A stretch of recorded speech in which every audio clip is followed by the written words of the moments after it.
Good morning, everyone. Can you hear me?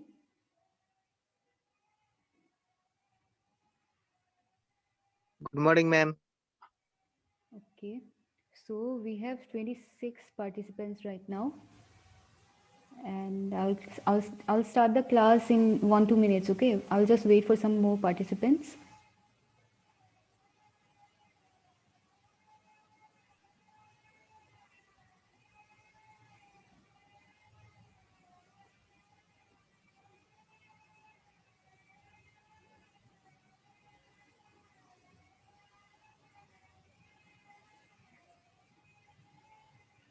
Okay. I'll start the class. Okay. So today's class it will be on pain. Okay. So what do you all know about pain? What is pain according to you?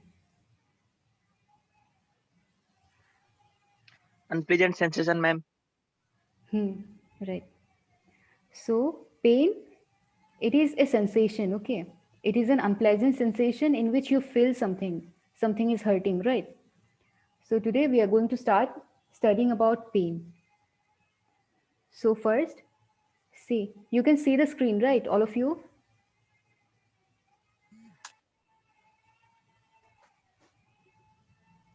Yes, Yeah. ma'am. Okay. So see, pain it is often referred to as fifth sense, okay? Fifth vital signs, I mean. So vital signs, we have four vital signs mainly, which is temperature, pulse, respiration, and blood pressure. Okay. So after the fourth vital sign, the fifth one, we often refer it as pain. Okay. So what are the vital signs?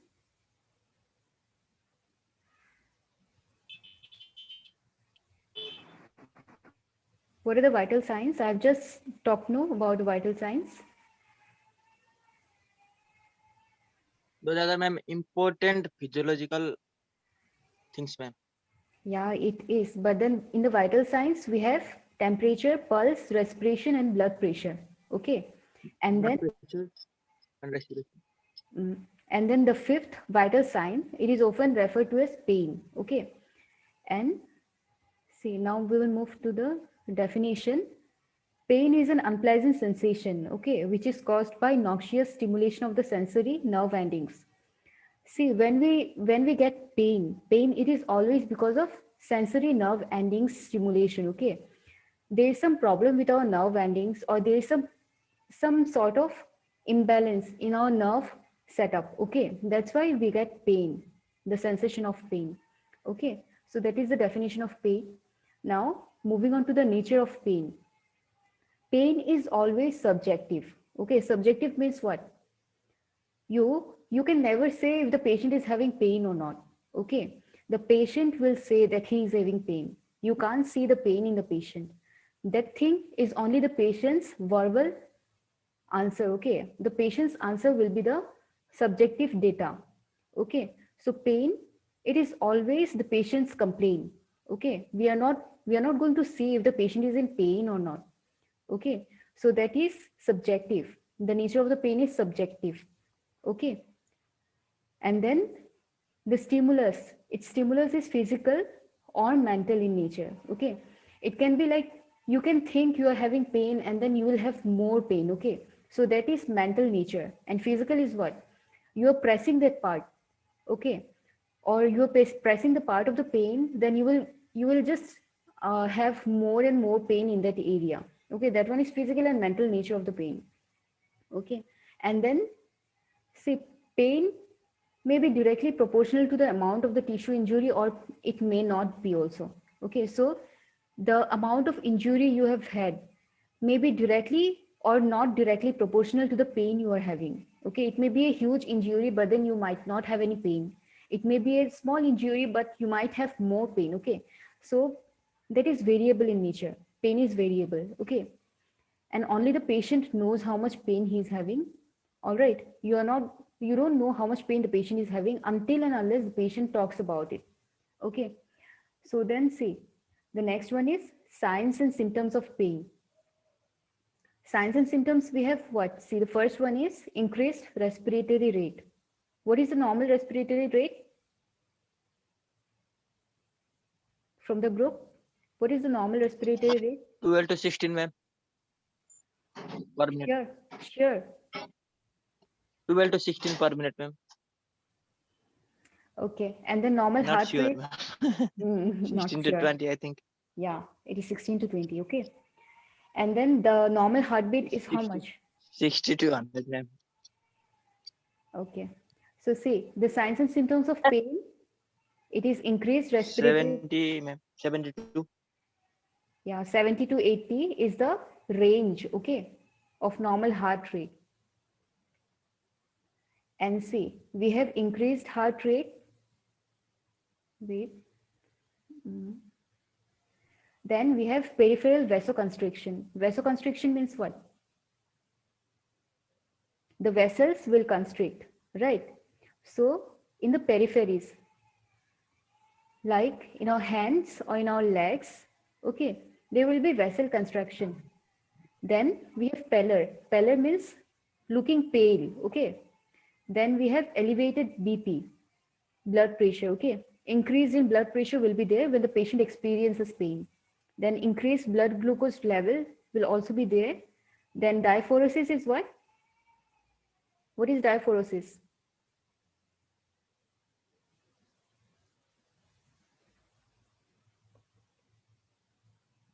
Diaphoresis, it means increased perspiration, okay, or increased, Sweating, ma'am. yeah, increased sweating. Okay, so diaphoresis is increased sweating. Then dilated pupils. Okay, the pupils of the person, it will be dilated when the patient is experiencing pain. Okay.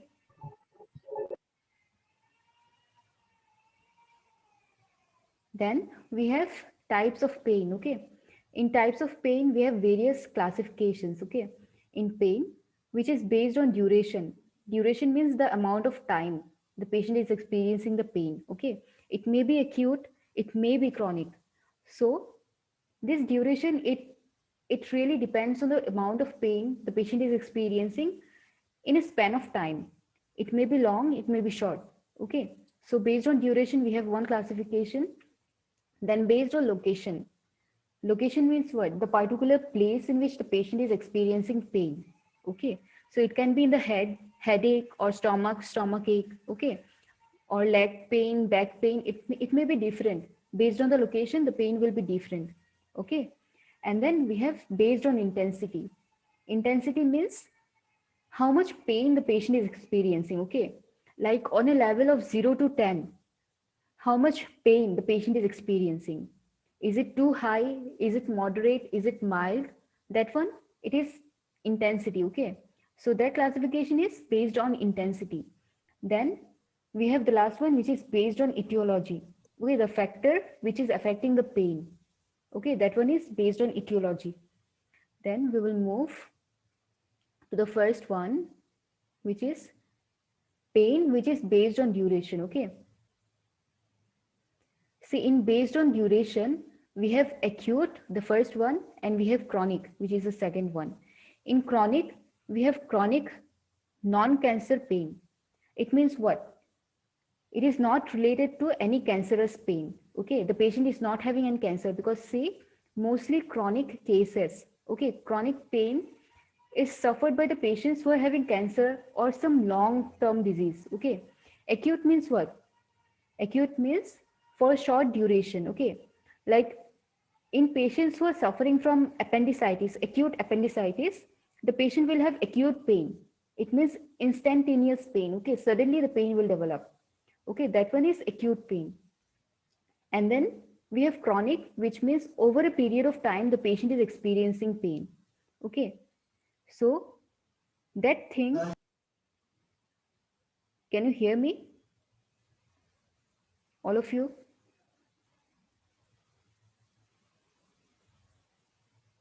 Can you hear me properly?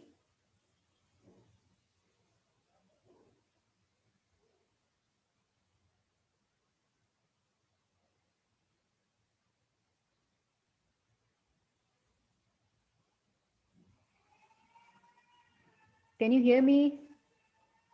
Please answer. Yes, ma'am. Okay. See, in pain based on duration, we have two, okay, acute and chronic. Acute means it develops suddenly. Okay, chronic means over a period of time the pain is developing. So that one is the difference between acute and chronic. Okay, and in chronic, we have again three classifications. The first one is chronic non-cancer pain. Okay, in that one, just like the term, okay, the patient is not having any cancer, the pain may be related to some other conditions. Okay, then the second one, we have chronic cancer pain. Okay. In this one, chronic cancer pain, the patient is experiencing pain due to cancerous condition. Okay. It might be stomach cancer, it might be liver cancer, cirrhosis. Okay. Any other condition may lead to this pain. Okay. This cancerous pain. All right. And then we have the third one, which is chronic episodic pain.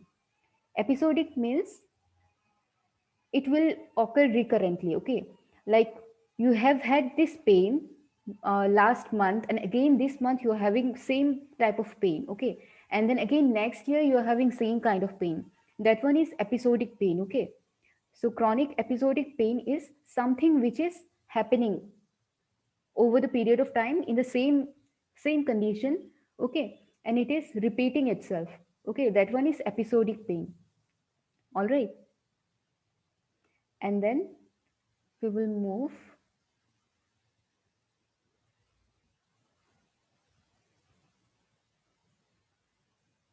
See, what is acute pain?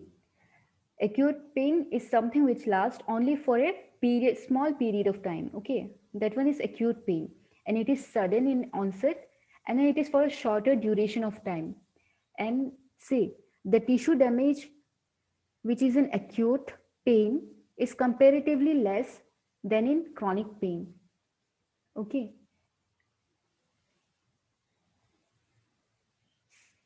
and see, one more thing, in acute pain, complete relief of pain is not always achievable. Okay, but then we can reduce the pain to a level by using medication or some other methods, we can reduce the pain. Okay, and then we'll move to chronic pain. Chronic pain is something which lasts longer than 6 months of duration. Okay, chronic means over the period of time, for a longer period of time, the pain is existing. Okay, so the time duration for that one is more than 6 months. Okay, the patient is having pain for more than 6 months. Example can be what? Arthritic pain. Okay, example can be arthritic pain, then headache, peripheral neuropathy. Neuropathy means the patient have had nerve damage. Okay, there is some kind of nerve damage in the patient. Okay, and then I have discussed that one already. Chronic pain may be of three types, which is chronic non-cancer pain, chronic cancer pain, and chronic episodic pain. Okay.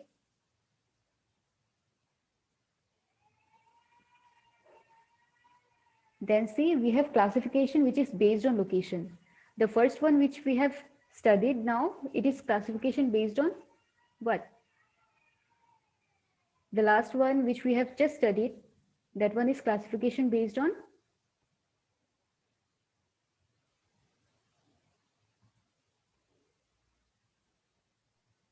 what? Your voice is breaking, ma'am. Hmm?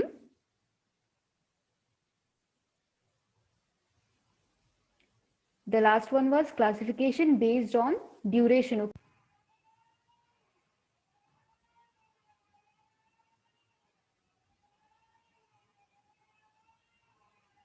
Wait 1 minute, I'll just share the screen again.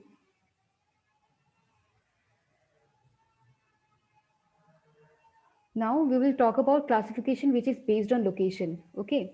Location means in which site, in which part of the body the pain is occurring. Okay. The pain is located. So this classification based on location, it can be headache. Okay. In the head, the patient is experiencing pain. Okay. It can be headache. It can be back pain, or it can be joint pain. Okay. In the joint, the patient will experience pain like in arthritis, gout. Okay. In those conditions, then a patient can have stomach pain, which is related to the organ, okay, internal organ. Then cardiac pain, heart pain may be there in the patient who are more prone to heart attack. Okay.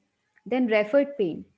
Referred pain is something which is due to some other problems. Okay. The patient is having some other problem, but due to those problems, the patient is having pain in some other part of the body. Okay. That one is referred. From one problem, the problem is referred. Okay. Like, no, referred means the patient is referred from this department to that department. Just like that, the pain Okay, due to some other condition, the pain is occurring, but then the pain is referred. Okay, so that one is referred pain. Okay, now we have, see, example is also there. Cardiac pain may be felt in the shoulder or left arm with or without chest pain. Okay, like see, the patient might have chest pain, but then this pain will be referred to the shoulder or the left arm, not in the chest. Okay, the patient might experience cardiac pain without, with or without some other kind of pain. Okay, like for the patient who are having gallstone pains, it can be referred to the back side of the body. Okay, to the back of the body. That one is referred pain. Next, we have based on intensity. Based on intensity, we have um, see, pain which is based on intensity. Intensity means the level of pain the patient is experiencing. Okay, the level of pain, it can be mild, moderate, or severe pain. Okay, so we have one scale which is pain scale score. All right, in that pain scale score, range we range the patient's pain on a scale. Okay, like see, in this scale we have from 0 till 10 we have. Okay, so in this scale we will rate the pain scale of the patient. Okay, 0 means the patient is not having any pain.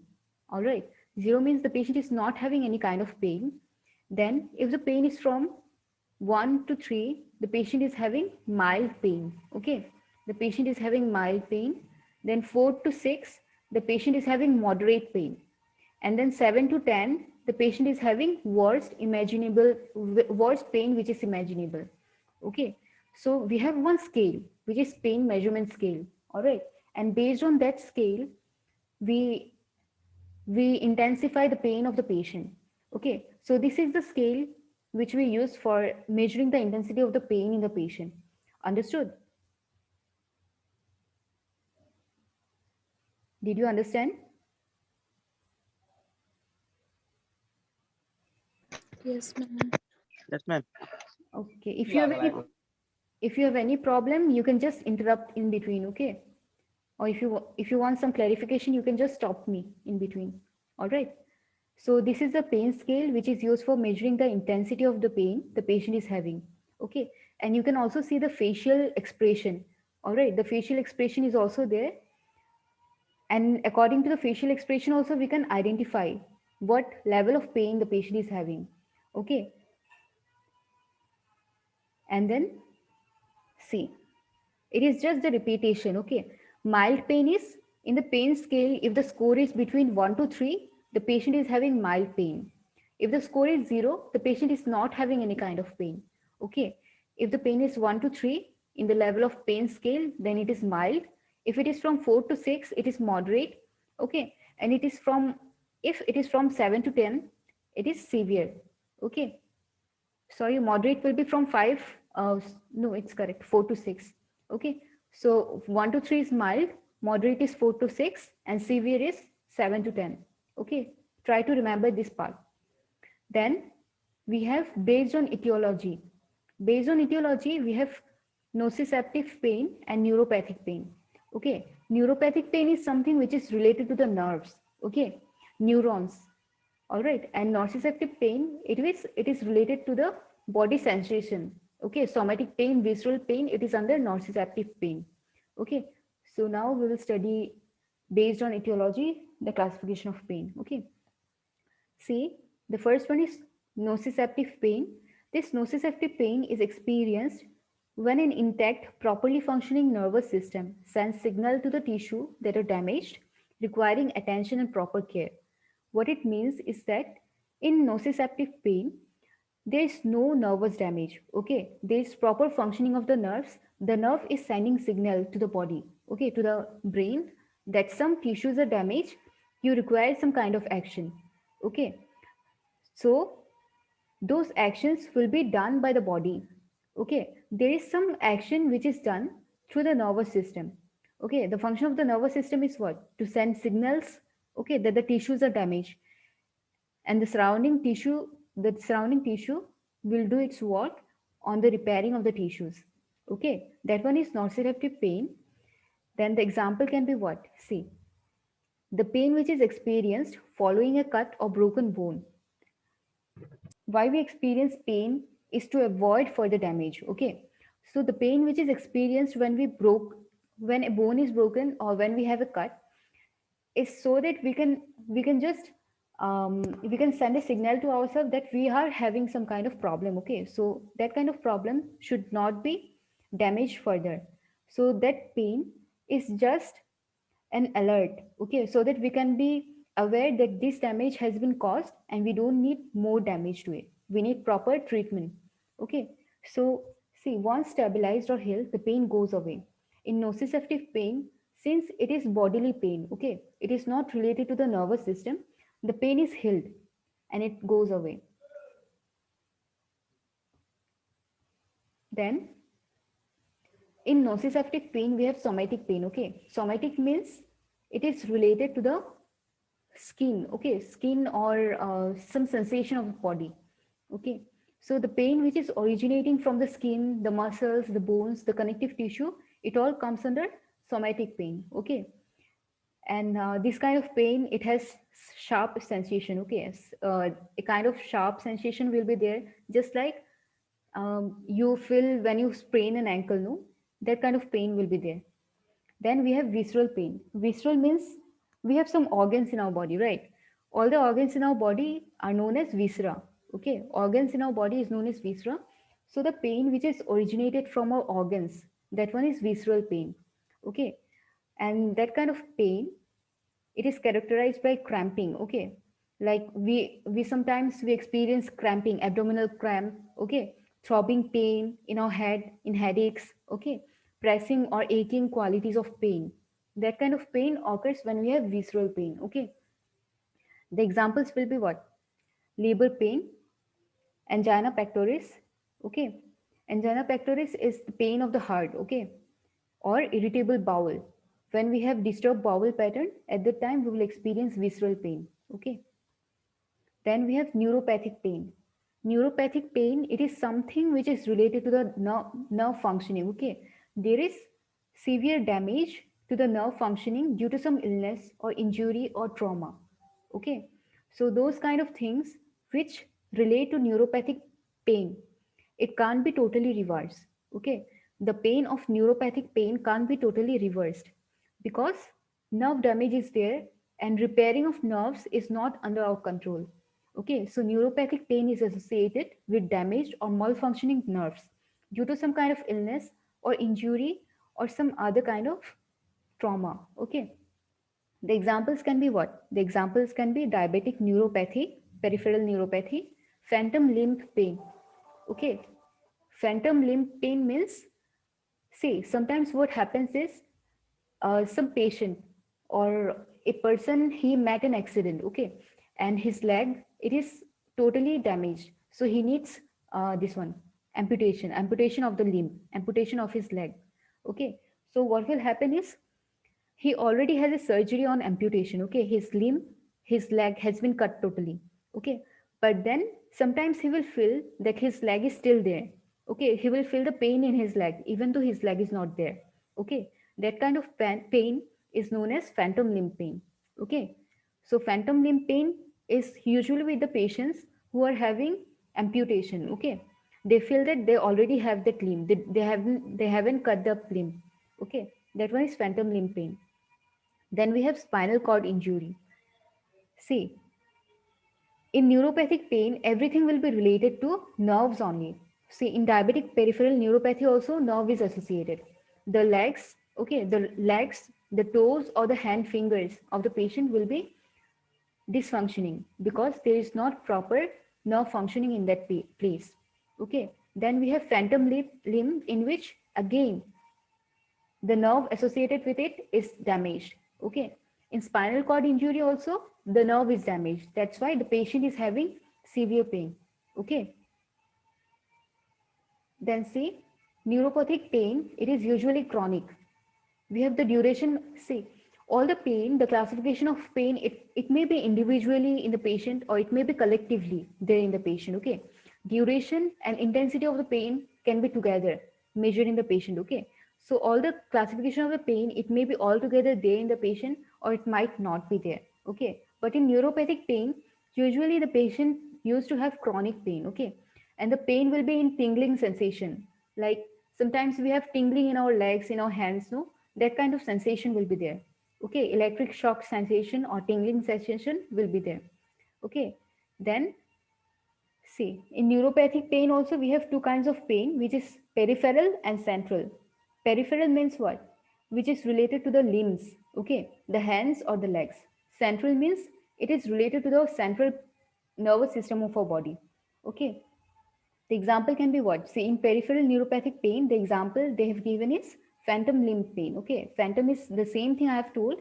The patient underwent this amputation, and the patient still feels that he is having pain in his leg, even though his leg is not there.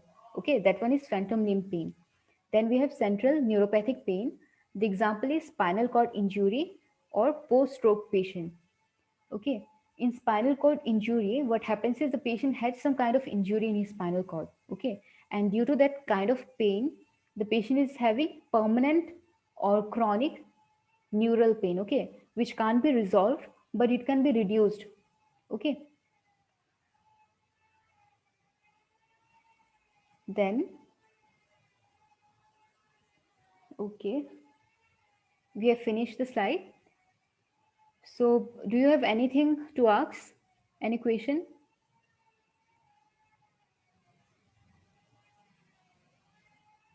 Any question from your side? No, ma'am. You understood? All of you, you understood?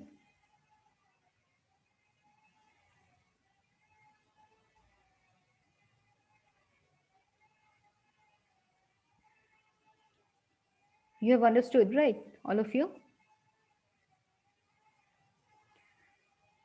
I'll provide you the material in the group. You try to go through it, and if you have any problem, you can just ask me. Okay? And try to send me the attendance of the class in the group. Okay?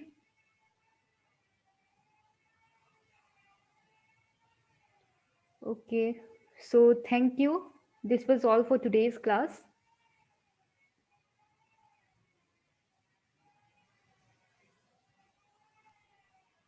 Thank you, ma'am.